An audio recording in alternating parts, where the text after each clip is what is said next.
नमस्कार बंधुगण, आम चैनल रे आपण मानकु स्वागत करुछि। भगवान श्रीकृष्ण मृत्युर रहस्य कौन? भिडियोटी आरंभ करने पूर्व आपण मानकु मोर अनुरोध, भिडियो को गोटे लाइक एवं आम चैनल को सब्सक्राइब करंतु। चलंतु जानिबा। आमे अनेक पौराणिक कथा पढ़ी एवं गुरुजन शुणी। यही क्रम सामिल अछि प्रभु श्रीकृष्ण मृत्यु रहस्य। केबे एवं केमिति होइथिला प्रभु श्रीकृष्ण मृत्यु? पुराण रे कौन रही यार रहस्य? आसंतु जानिबा।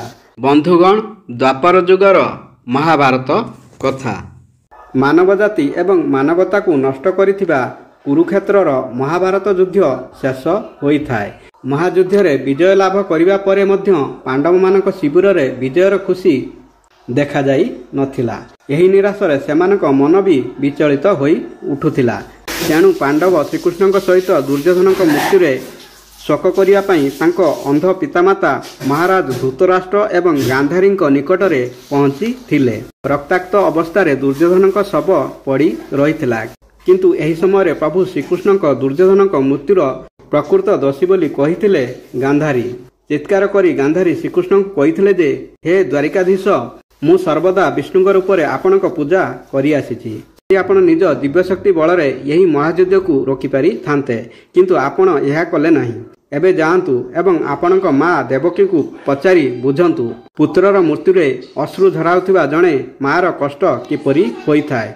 से मध्य निजर 7 जन संतानक मृत्यु निज आखिरे देखिचंती। यही क्रोधरे गांधारी श्रीकृष्ण को अभिशाप देइथिले, जदि भगवान विष्णु प्रति मोर श्रद्धा एवं भक्ति सत्य होइथिबो, तेबे आजिरु ठीक 36 वर्ष परे यही पृथ्वी रे ही आपणकर मृत्यु हेबो। आपणक द्वारका नगरी विनाश होइजिबो एवं यदुवंश मध्य लोप पाइजिबो। यही कुलर लोकमाने प्रिय परिजन एवं निज लोकंग पई मृत्युर कारण पालटी जिबे। तेबे गांधारींकर यही अभिशाप श्रीकृष्ण एवं यदुवंश पई विनाश कारण पालटी जाइथिला बोली विश्वास रहिछि। गांधारींक यही अभिशापर किछि वर्ष परे द्वारका पापनगरी रे परिवर्तन होइगला एवं निज मध्य परस्पर युद्ध करी विनाश होइगला यदुवंश। यहाँ पर श्रीकृष्ण द्वारका छाड़ी एक गछ तले जोग समाधि नेउथिले।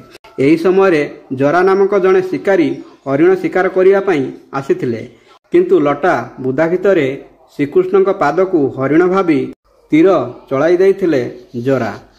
यही घटना पई जरा अनुताप मध्य करिथिले एवं श्रीकृष्ण को क्षमा प्रार्थना करिथिले, किंतु तांका मृत्यु सुनिश्चित थिला बोली कहिथिले प्रभु श्रीकृष्ण।